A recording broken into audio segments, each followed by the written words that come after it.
norms and stereotypes to making sure that the butts are white. Boy, girl, mom and dad want grown-up time, you're going mad. It's a trip, but we'll guide you through with tips and tricks for boys and girls too. Hello, I am Lauren.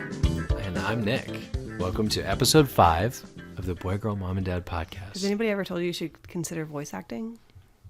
No, they haven't, but maybe they should have. Can you do the Barbie and Ken one you did the other day? I don't remember what I said. Hi, I'm Ken. You said other things. It was good. We'll find Other things. No, I think I have the voice memo still. Okay. Anyway, today's episode is a fun one, something we're really passionate about, and it's why you should travel with kids, even twins. Mm-hmm. Travel. Do it. Do it. Okay, but some housekeeping things I wanted to discuss. One, we've talked about being even, and I talked about my parents being even, and I was talking with my mom book club here in LA, and we were talking about being even. We just finished Dr. Becky's Good Inside book, and there's a phrase in there about it not being even, being what the child needs. So, like, you know, not buying someone a pair of sneakers just because the other kid got a pair of sneakers, and I'm 100% on board with that. Right? Aren't you? Yeah, for sure. It's like, and also just because I find something at the store that is very olive doesn't mean I have to like search and find something for Cypress even if I can't find something. I think where it comes from, like my parents specifically, is like spending the same on gifts. And if there's some major thing like getting a cell phone, I think my sister got a cell phone before I did.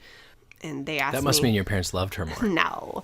I think they asked me like, do you care? And I was like, no, because I mean at that time frame, like it was necessary to have a phone. I think. Yeah, I mean, I'm not surprised that I agree with that because I'm anti super equal anyway. So I like the like, let's try, but it doesn't have to be perfect. Yeah. You know? Yeah. And I think I said this last time, but I think if we are too equal and make sure everybody gets the same thing every single time, then we put a sense of false expectation into the one who's not receiving something when the other one is. That's one of the things it talked about in the book, is because if you do that, they can start comparing themselves to other people and like not seeing like what's in, like seeing their cup half full, whatever. They want to see what the other person's cup is filled up to. And I don't feel that way. And so I was actually talking about my parents to my parents about this weekend. Like, I don't feel that way. I don't think that they raised me that way. And again, it was more so just about like gifts and spending the same amount. Yeah. In that aspect. I think we talked about it in regard to the twins about being the same in like the compliments, because I'll like get on you. And I think that stems from, like, I never want someone to, and you don't do this, but I don't want someone to prefer one twin over the other and, like, show all this, like, doting. And so, I think that's kind of where that stems from. But just to put a little bow on that, you want to get into our TIFF this week? I do. I'm just now seeing it on the notes for the first time because I did not look at it intentionally. So yes, please introduce it. I'm very excited to talk about this. So today's tip is about parking. Yes. And I will say, we've already talked about, I'm kind of an anxious person. I'm an anxious person. Kind of. And just kind of. like, for example, this shows in parking, especially in a city like LA, but I would even do this when we lived in Dallas, that I would maybe tack on 20 extra minutes, like just to be able to find parking and feel calm, like walking into whatever event or whatever I was going to. But when it comes to parking, you know, I start looking maybe 0.3 miles away from the place, and I'm like, oh, I found one, let's take it. Whereas Nick will like drive up to where we need to go, and he a lot of times will find like princess parking, like really good parking spot. And I guess I'm like, I don't want to risk it. What if it's not there? And Nick's like, why not? But I think it also just depends on how hard the place for me, how hard it is to get to. And, you know, do I have enough time to risk it? Because if I find one, I don't really want to have to circle the block if I don't. And if I'm already running late, then I'm just going to take what I find. But I will say, that sounds like I'm settling, but I feel like I don't settle in life because I didn't settle for anyone before I met you. Oh, very sweet. All right, I'll pass the baton. Interesting strategy to butter me up before you allow me to respond, because you know I'm going to disagree. It's not a real tip. Yeah, you're it's allowed to. It's not a real tiff. You're right. Yeah. There is a right person, a wrong person in this conversation. All right. No, I mean, it makes sense based on how your brain works that you would do that. And there's obviously nothing wrong with looking a quarter mile. By the way, that quarter mile is true. It's actually a quarter mile that she'll start looking. I would, like, in my head, it doesn't bring me any extra stress if I'm in a busy parking lot, if I'm in a full parking lot, if I have to loop the block.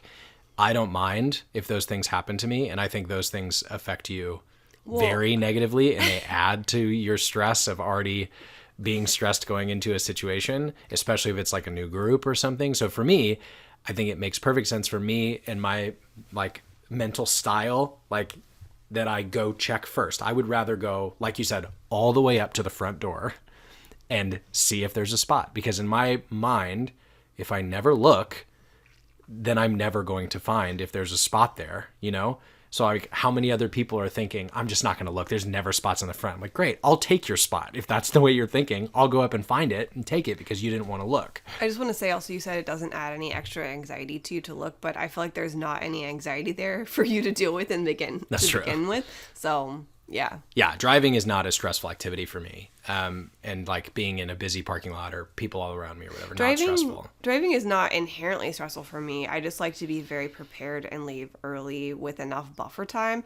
Even if I know where I'm going, I will have, and you do this too, just to check for traffic, especially in LA, but just to pull it up on maps. But I guess I just have PTSD from when I was younger, and I had a Garmin, but then before that, you know, you would print out your maps on like MapQuest, and just like, okay, I'm turning here next. And yeah, I got lost for you Gen many a Z or time. younger people, Garmin is a separate, giant, physical electronic box Before that you would cars have. had them. Yeah, the TomTom was another brand. Oh, that yeah, would be your TomTom. GPS. And no, they were not as good as Google Maps and No, Apple because Maps you had and to like Waze. buy the software to like update them. And they were always out of date. Even when you bought the software, Yeah. it was not good. Yeah. They like to shut down all the time and not Yeah, restart. that's really great when you have driving anxiety Right in the like middle me. of things. So much fun. But hey, before that, you know, we keep improving. Before that, like you said, was print out MapQuest.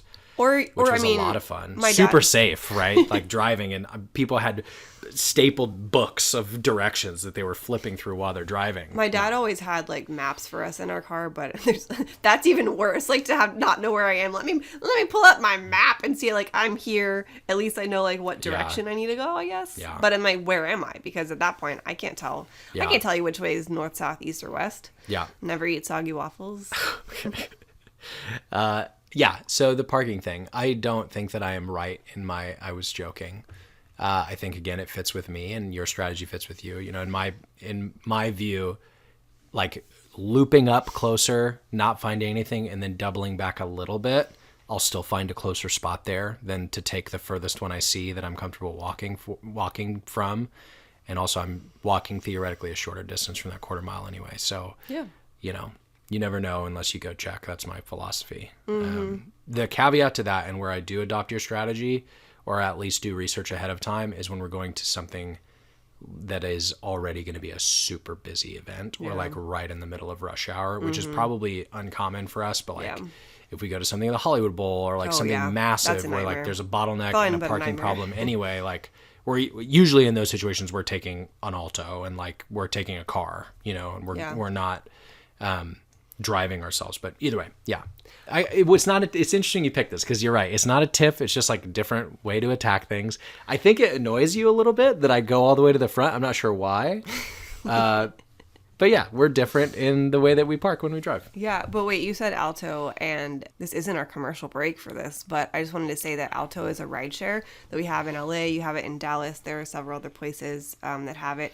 But I have a code. I don't have a specific boy, girl, mom, and dad code yet. I can definitely ask for one. I'll write that down right now to ask for. But if you want to try it, I have the code Elements10, LMENTS 10. I'll put that in Can the you show spell notes. that slower, please?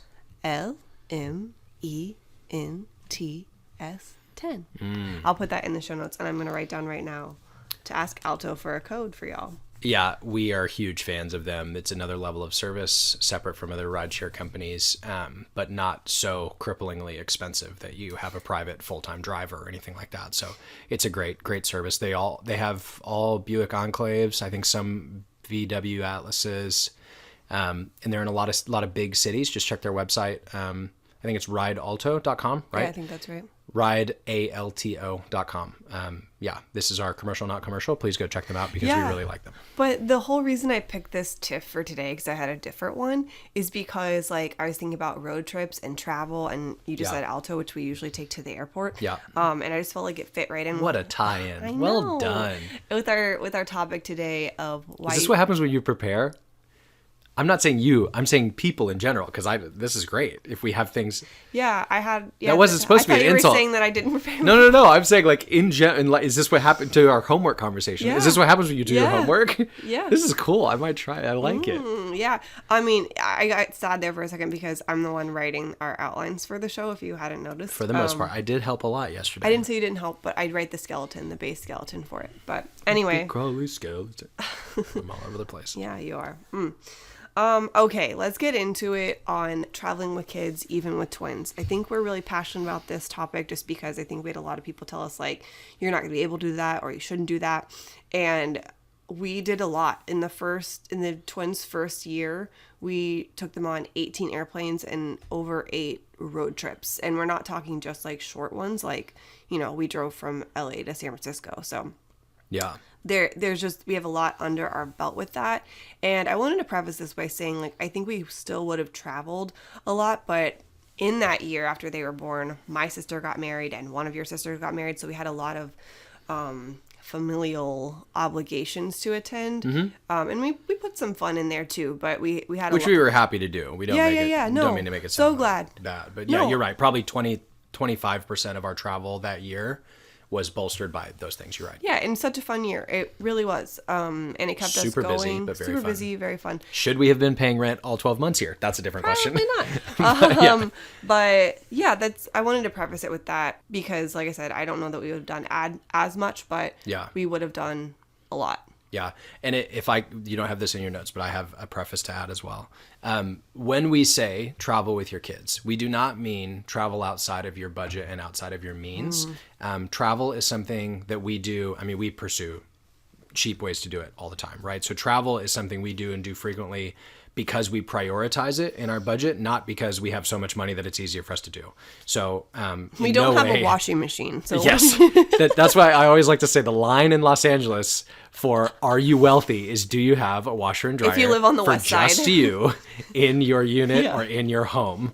Yeah, that means you're wealthy, and we're not. So we don't have those things. Yeah. But what I'm trying to say is, like, I'm not saying it's so important to travel with your kids that you need to overspend to do so. That's not the point. The point is, hey, if you're somebody that likes to travel, if your family likes to travel, or if you'd like to start traveling, do it. If you're able to do it, don't overextend yourself. That's what I'm trying to say. This is also another random, like, not ad commercial for y'all.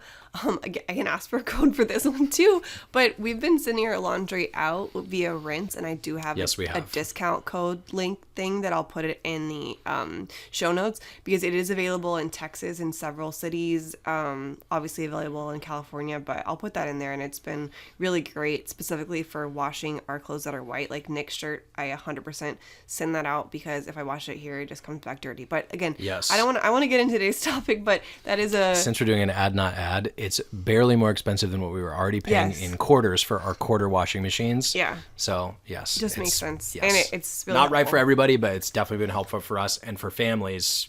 I absolutely would recommend. Yeah, I just scheduled one to come tonight. But anyway, let's talk about today's topic of travel and my first kind of like reasons why you should travel with your kids. And again, like Nick said, this is like for us why it was important is just like mental health.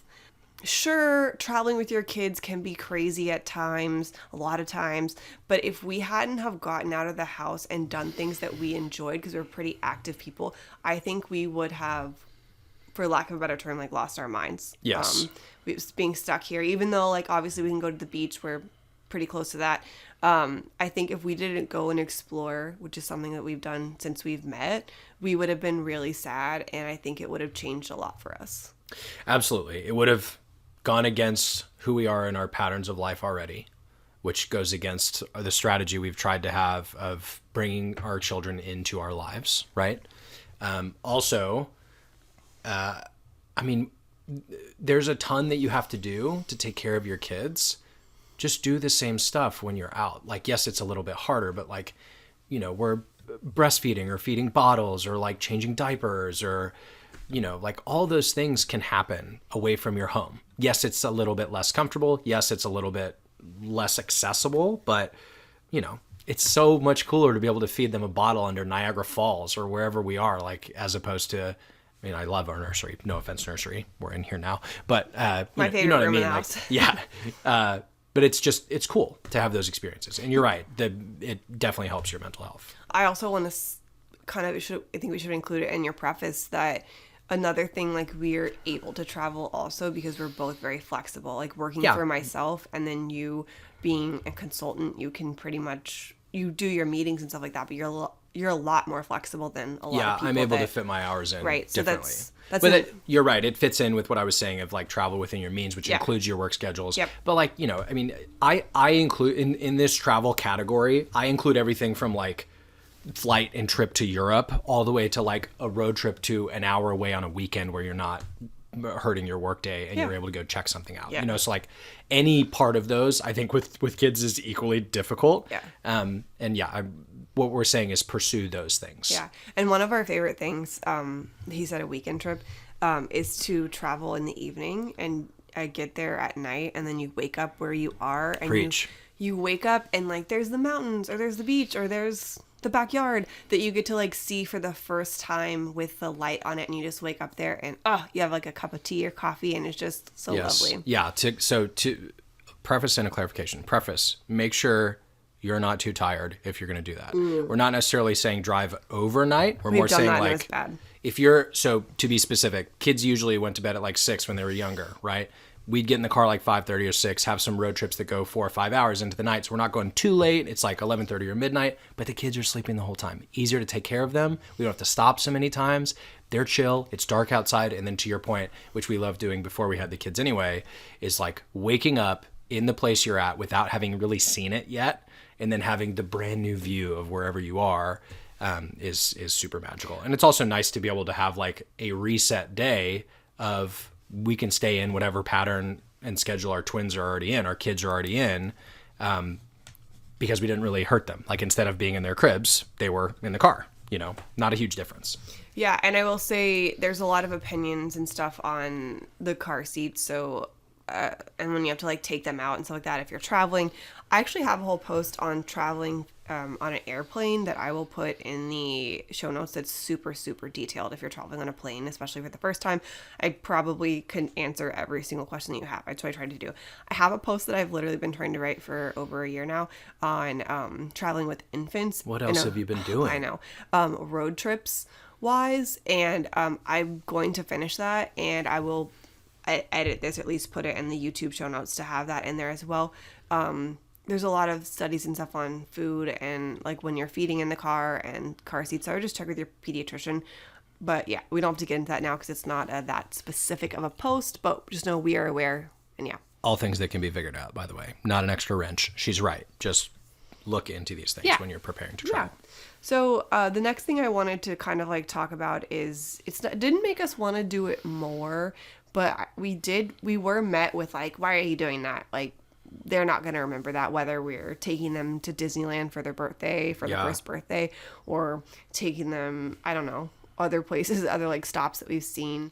You know, it's like that video that's gone around, or it's like it's not a meme, but it's the verbiage people use, like, sure, I'll never have the money back from this trip, or like the countless hours spent preparing for it, but I'll also never be 31 again in, I don't know, Disneyland or in Croatia. I've seen, you know, it's usually when they're going on a big trip, but I think that stands true for anyone because like you're making the memories with them, and it's just like marvelous to experience. Maybe not your first time on certain things, but seeing their faces when they see something, whether you stop, like one time we stopped in the Muir Woods, right outside of San Francisco, and all the trees and stuff, and they loved that. It's super peaceful, but like we didn't have to stop on our way home. It was already a long drive back to LA. But again, it's not a good reason to not do it, because again, back to the mental health thing, it's great for you to get out and do what you enjoy and love and experience new things. And to be specific, because we've had a few episodes about what we don't want people to say to us, the point here is not that we got frustrated when people are saying, oh, they won't remember it. The point is like, we didn't want to have that mindset of, oh, we're not going to do it because they won't know. Like we joke a ton about how I have a terrible memory compared to Lauren. And like, would I look back and tell my parents like, hey, I don't really remember a lot of the trips we took when I was young, so you probably could have saved that money? Like, no, you know, I'm sure there were cool pieces that I grew from, but I'm sure my parents had amazing experiences with me with them in trips that I probably don't remember, you know? And the other thing is, like, yeah, we weren't annoyed. I just also say that to don't let it discourage you, because you will hear it. Right, that's the point. Exactly. You will hear it. Specifically with twins, oh my gosh, you're going to hear it. And something that you said last night, Nick, when we were going over this is, like, we don't remember a lot of the stuff specifically that brought us joy in the time, but it did, and we remember the feeling. Right, and that's the question, like, is it insignificant if you don't remember it? Absolutely not. Like, the analogy I gave to you last night when we were talking about this, maybe analogy is not the right word, but, like, if we're older and we're starting to lose our memory, like, does that all of a sudden invalidate the joy we felt going on trips without kids, whatever? But, like, for us, for our lives, like, no. You know, it seems to me to be an odd thing to say, or thing to rather live your life by and choose your experiences against if your criteria is, will you remember it? And Yeah. the other thing I thought last night when we were talking, you wrote it down here, I don't want us, or rather didn't and still don't want us to make decisions about where to go and what to do based on what they will or won't remember. They might, but them experiencing things and feeling that joy, we're giving those things to them. If we're not choosing not to travel solely based on that, financial and time and everything else aside, if we're choosing not to travel simply because they probably won't remember something, we're just choosing not to give them a cool experience. You know, that seems odd to me. So do it. The point is supposed to be motivating here. Do it, and it's beautiful. Not if you don't, you're crazy. That's not what I'm trying to say. The next one kind of is more for, like, traveling with infants, but obviously works with kids too. When I tell people, like, when they ask me about traveling with kids, just because we traveled, I think they were a little bit over 2 months old when we took them on their first airplane. It was December, and they were born in October. Yeah, I think that's right. I've had people ask about how was it and was it worth it and all that. And all of the answers are yes, but I just think that it never gets easier. People are like, does it get easier when they're, 5 months old, 6 months old, whatever? It never gets easier. It gets easier in certain ways, but it's always somewhat hard. Not to discourage you. It's just different from when you're traveling just by yourself. Yeah. And when you do it that young, like, arguably that will be the hardest time because, they go to the bathroom a lot and they cry a lot. They're eating a lot and they're not able to really communicate with you. But when you do it that young, you gain this confidence. Like, the first time we did it, it was like ripping off the Band-Aid, and you gain this confidence that you will have for the rest of your time traveling with them. So yeah, it never gets easier, but you get stronger mentally, physically from carrying all their stuff until they can carry it. Honestly. And then also you end up caring less what people are thinking or whatever, because you're trying to survive. Sounds like it's bad. It's really not. It's just different. And so you have to get used to that different. Yeah. Yeah. And, like, this goes back to bringing the kids into your lives. Like, prior to having kids, we traveled, right? Whether it was to go see family or to go for pleasure, just to enjoy a trip somewhere, business, whatever. We like to travel, and we were comfortable doing that. So October, whatever, and past, right? We had kids, right? So we still like to travel. We have kids now. Our new normal, in my mind, should be that they're with us. And that's, for most of our lives in the next 20 years or so, is going to be the case, right? So to your point, like, why not make that the norm in our minds and force ourselves to get used to it, right? So we, as soon as we could and it made sense, we got out and traveled with them. By the end of their 1-year birthday, they had been on 22 or so airplanes. 19, was it? 18. 18, excuse me. And then, well, now it's been 22 or 24. You're right, for the whole, like, calendar year of 2021, right. But for Right. So yeah, 1 year plus a few months, it was 22, 24 airplanes. And, like, there was a certain, not pride, but confidence build up there where, like, the process of the airport and the travel and everything, which are arguably the hardest, like the actual travel piece is not being where you're going. Those things became less and less scary, less and less stressful, simply because we knew how to do it. Not less hard, but just, like, we were not making decisions of, I don't really want to go there based on the travel is going to be hard. And also, like, you have this in the notes too. I wanted us to be surprised in the future by, oh, this is a different experience without the kids with us. I wanted that to be the surprising piece. I don't mean but, like, we wanted that to be the surprising piece, not, oh my gosh, like, we have to travel with the kids and this is so different. I didn't want that to be surprising to us as travelers who had kids and chose not to take them places. You know? You kind of already said the next two. You said bringing into our lives just versus revolving around them, which also ties back to mental health. Yeah. And then just you said looking at like their faces and how they see things, or their looks of wonder never get old, which is all true and kind of ties that back. Do you have anything you want to say on that, or you kind of already talked about it? I'm just thinking about their looks of wonder now. If you're not watching on YouTube, Nick is kind of tearing up. I forgot your question because I'm thinking about all the things they saw. What was your question? I didn't. I just said we kind of already talked about the next two. You talked about bringing them into our lives versus. So we already talked about that, and that also ties back to mental health. And then also their looks of wonder.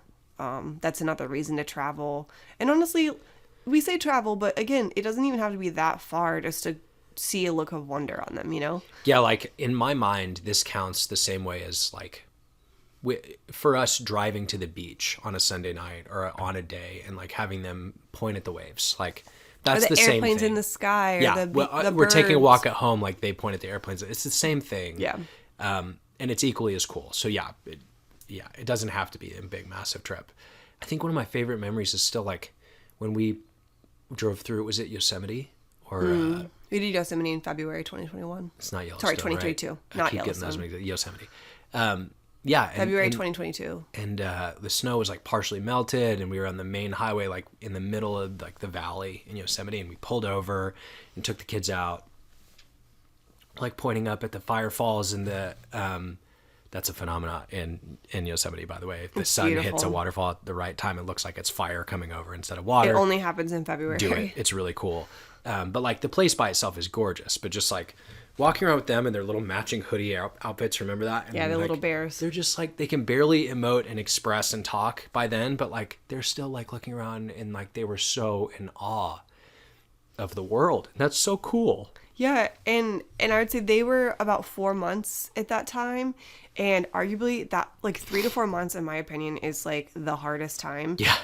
There's some I would say like 8 months, I think, and then it was hard for us, I think, about 1 year, just because it was October and, you know, they got sick, I feel like, every single month just from like getting their immune system. But anyway, 3 to 4 months was really hard, and like at that time, we still had them in a little double bassinet before we moved them to their pack and plays. I'll link both of those in the show notes for y'all. But they had basically almost outgrown the bassinet to where they were not sleeping well at night because they would wake each other up. Oh, man. Was that same trip? That was that same trip. And so Nick and I did not get much sleep at all. They weren't... At that point, I don't remember if we were doing a dream feed. They would wake up, I think, maybe once or twice a night in general still at that point. I think it was just once, but they were waking up a lot and were very unhappy. And Nick and I were so tired after like drive. It's not like a short drive to Yosemite. We had never been to Yosemite before. And even though we were tired and basically run ragged, that is still one of my favorite trips. And like, not just seeing Yosemite, but just like being in the little cabin we were in. But like going back to what you said and seeing Yosemite, it was just like we were tired. They weren't necessarily happy, but everyone was happy we were in that park. And it was just, we were in awe. And it felt worth it. It was 100% worth it. Yeah. And I think on every trip there's been at minimum 1 or 2 of those where it's like, this is why we do it. You know? Always. It's been so much fun. Yeah. There's a bullet that we don't have on here that I'm just thinking of. We kind of talked about like the story, I think in the last episode, of the family at the airport who decided to help us. Yeah. And how we should posture ourselves. It was ourselves. episode for Mother's Day and Miscarriage. That was the episode he's referencing. And like how we should posture ourselves in a similar way, whether it's for families or anybody else who needs help, like approach them that way. But my point is, I think there's a few cool things with respect to other people that I like about traveling. So like one of them is I want Cypress and Olive to be used to being around people, whether it's friends or strangers, you know? So like, I want them to be comfortable in crowds, like obviously aware, but like comfortable talking to strangers, comfortable talking to people who work in places.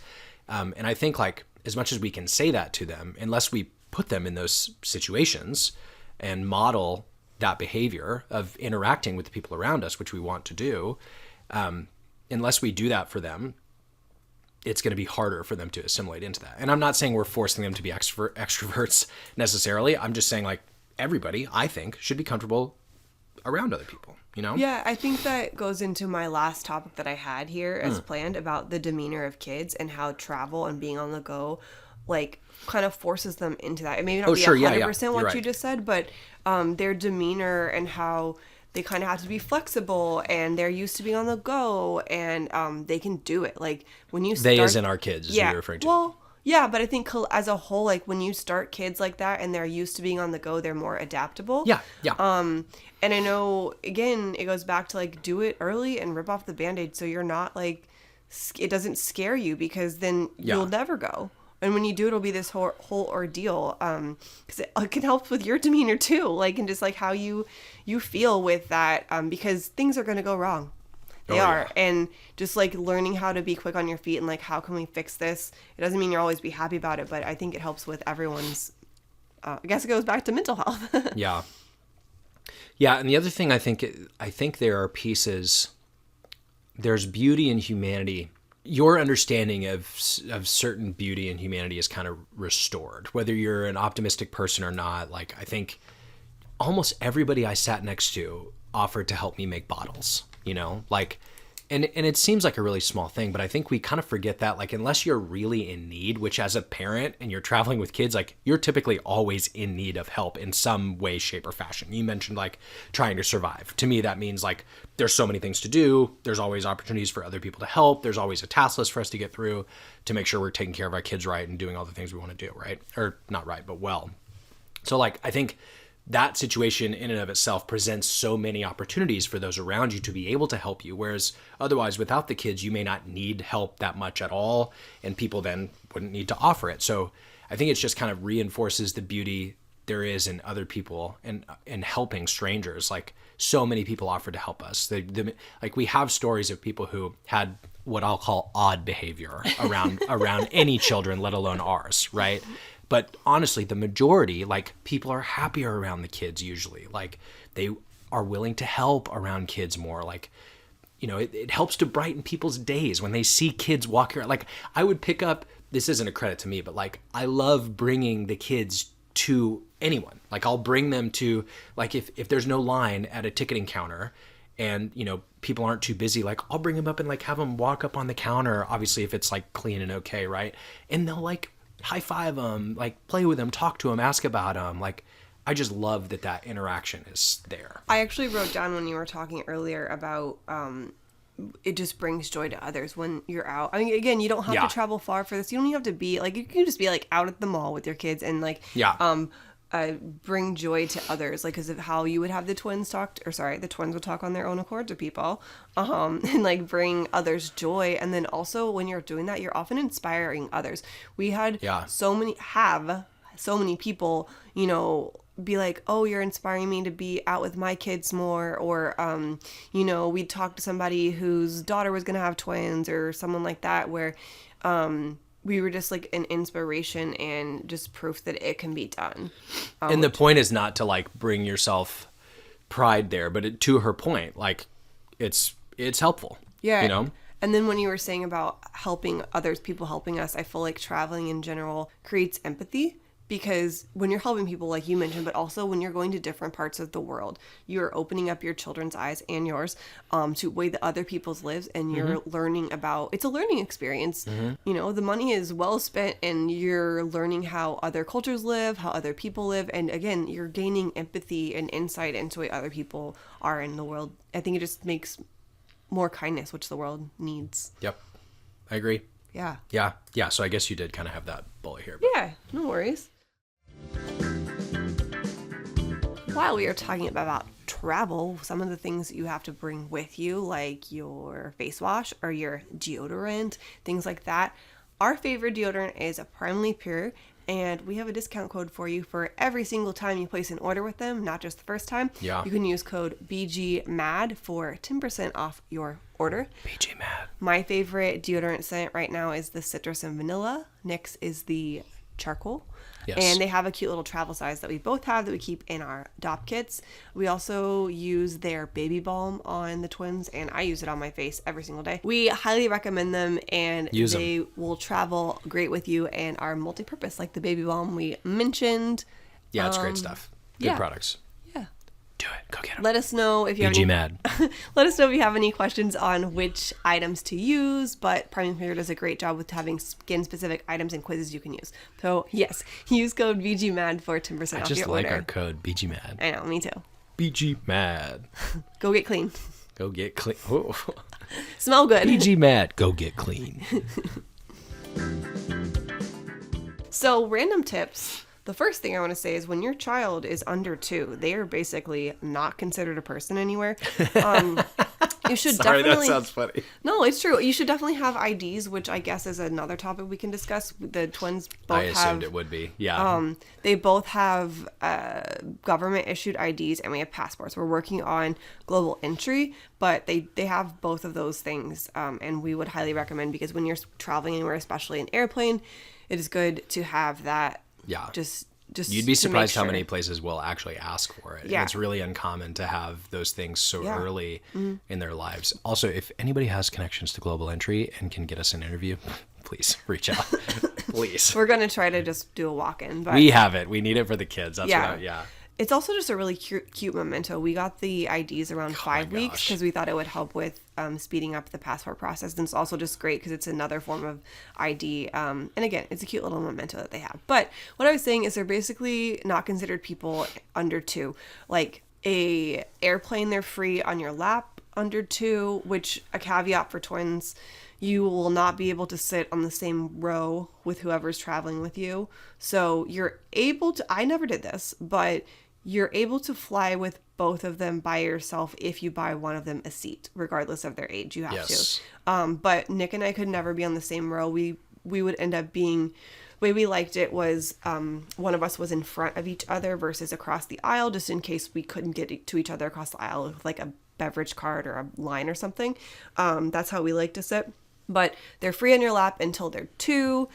At Disneyland, they're free until they're 3, I think. Yeah. But, hotels typically don't count them as people in there. Just check is the point. Like the airlines and trains and stuff are fairly standard at 2, but always check. She's right. Like all you're doing is adding a little bit of extra tasks to yourself. Like it's typically not extra money to bring them to travel, to an event, to whatever else. Yeah, they're typically free everywhere. On that note, the only kind of weird one is a restaurant. When we've made like reservations, they oftentimes want it to be a reservation for 4 people. Yeah. Not 2. I think maybe just for the space, whether it be space for the stroller or space for the high chairs. Yeah. Which just another issue for twins is that they may or may not have 2 high chairs for you, so be prepared on that. When the twins were still in their infant car seats, we would usually just leave them in there, and we've left them in our regular stroller too. But it's just something to think about, because a lot of restaurants, I would say, can't or aren't as able to accommodate twins as other like just singleton or kids babies. But enjoy. And I on that note, just check, like, if it's hard because a lot of reservations now are online and there's not like a way to check have an infant or have 2 infants with you, but you can make your reservation, it shows up on the restaurant's book, and then you call the restaurant and you say, hey, like, I made a reservation for 2, but we're actually bringing our baby, or we're bringing 2 babies, like, is this still the right reservation for us? I would recommend doing that ahead of time, because we've had issues where like it's been fine, but like sometimes we have to move tables, or it's uncomfortable, or a reservation isn't honored because it's not enough people. Like, to your point, they do count them as people sometimes, depending on the place and how much space they have. All that to say is that another reason why you should travel with children when they're younger is because a lot of times they're free. So you're not incurring that expense, and by the time you are incurring the expense, you have the travel under your belt and you're able to enjoy it more, I would say. Yep, I agree.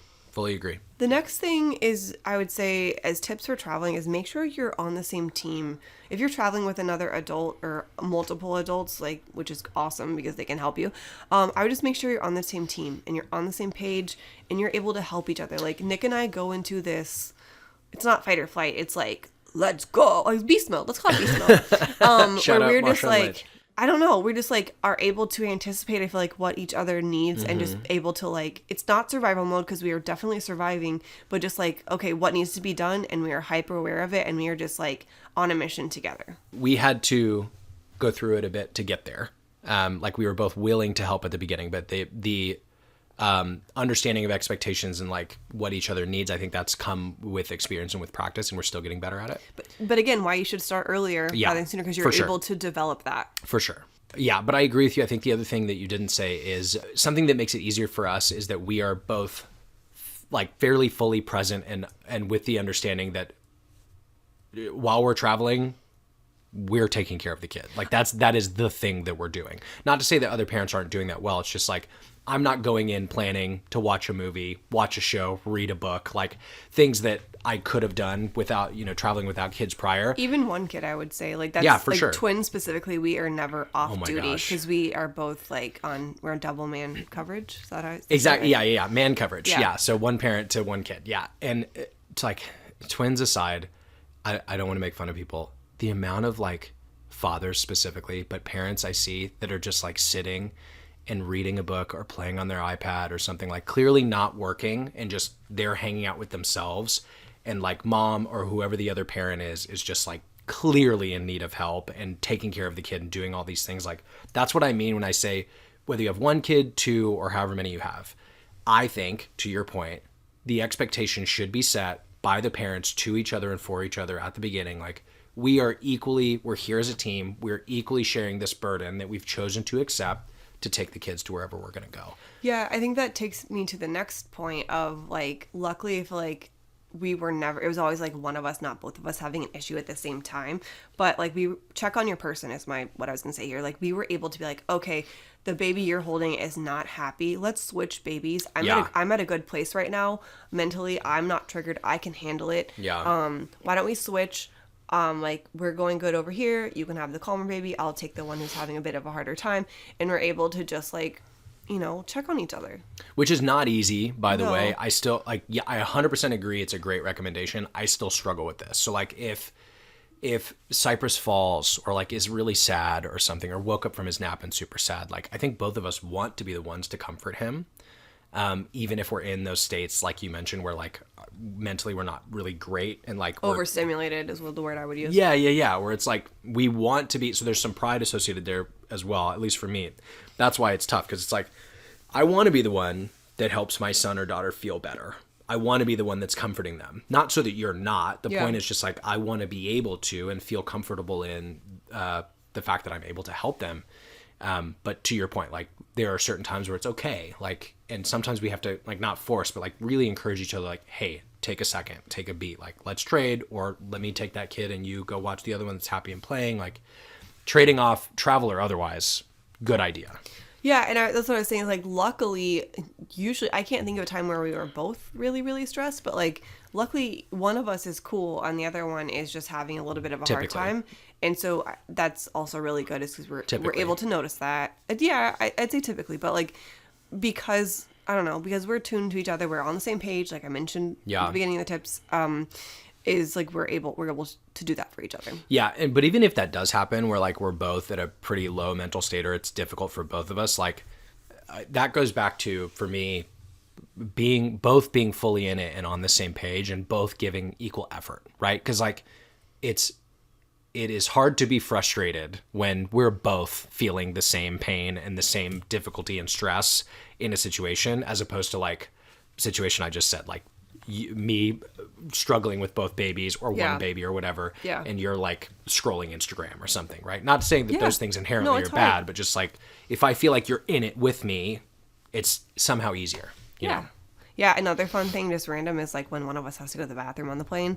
I have like a fear of going to the bathroom on the plane, so I don't really like to do it, but... like your fear of parking close to something? No, I'm afraid like the door's going to shut on me and I'm not going to be able to get out of the bathroom. I'm going to be stuck in there. I'm going to fly down the toilet. I don't know when it flushes. It's really different. Loud. Anyway, but that's really fun when one of us has to go to the bathroom, because then we get to hold both babies at once. Yes, the other parent has to hold both babies at once. Yeah, it's a lot. Yeah, but worth it. And by the way, like, I'm not saying if you're traveling with kids, you're never going to have time to watch your show, your movie, your book, whatever. Like, those things can come up. With like multiple kids or twins or whatever, it's a little bit more difficult. But like, they nap, they chill, they play things. And you can't move when they nap. But you can still, like, you can set your phone up and watch something while they nap. Like, those things will come. But the point is, if you're choosing those things when there's a greater need, or a need of the kid in any way or fashion, or you need to help your partner, if you're choosing to do something that's just for you, and assuming you're in an okay mental state, you're choosing to do something that's just for you instead, I would challenge that. I would say like, hey, go back to being a team.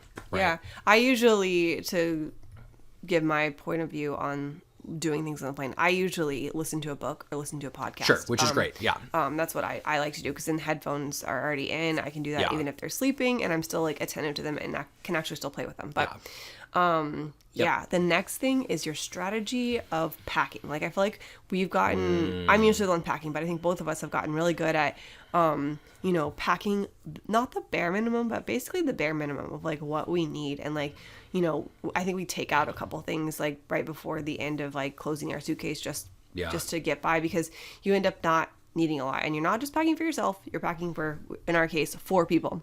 Yep. And so there's a lot of strategy that goes into it. If we're doing a road trip, we can bring stuff like diapers with us. We did a lot of travel in 2022 where we shipped stuff. So we shipped the formula, we shipped the diapers. We had a pack and play there. We checked to see if the place we were staying had pack and plays, or if not, we brought our travel cribs. There's a lot you can do, or even like if there's a store nearby that would have the brands that you want, you can just buy there.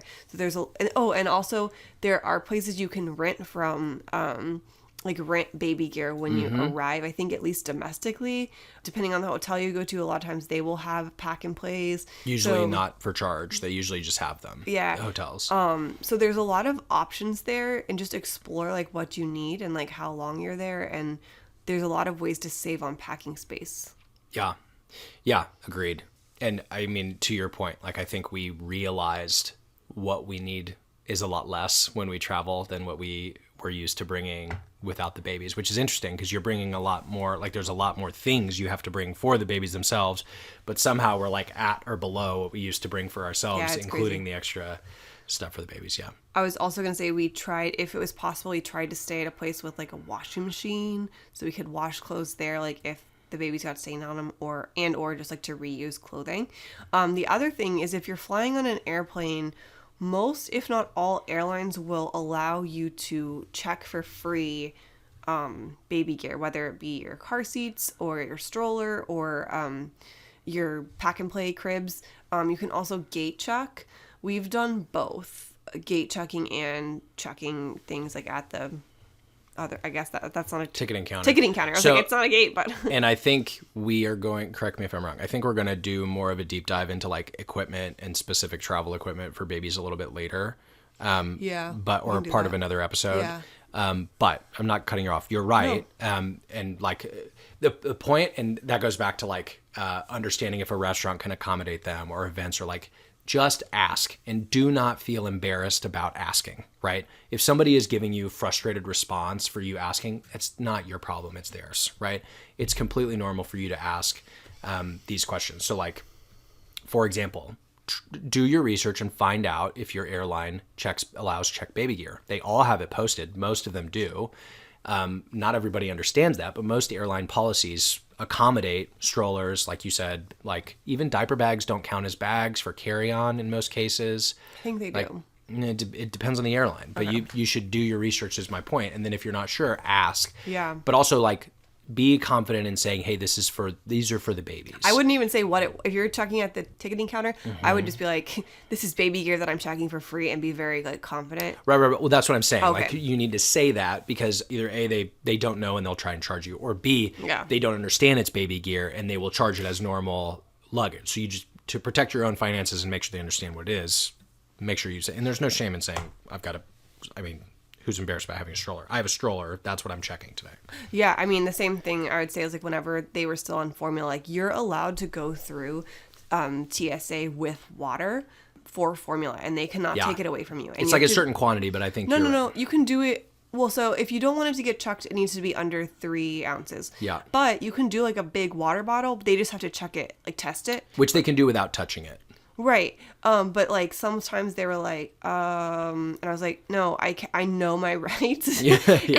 And like this is able to go through like for baby stuff. And like, it's funny, a question I always get is like, can you bring snacks for your kids? And I'm like, do you not bring snacks for yourself on a plane? Because I do. I have like, here's some chips, here's some fruit, you know. Yeah. I bring snacks for me and have for forever. So 100% you can bring snacks for your kids too.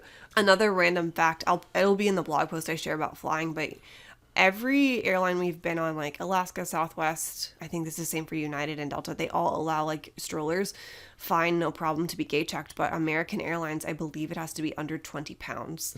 So just to keep that in mind. And these rules change all the time, but so you should definitely like ask and do your own research.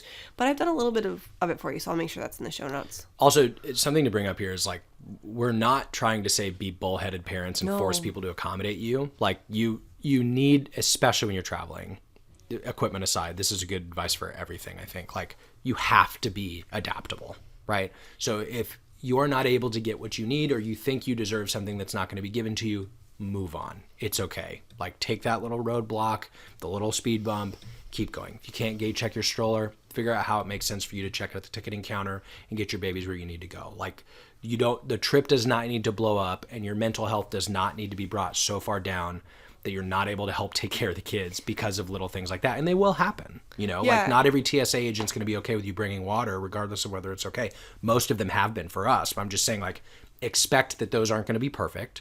It's an uncomfortable thing for them they don't typically understand what's going on with the baby stuff. Like, they're not always going to accommodate you, and that's okay.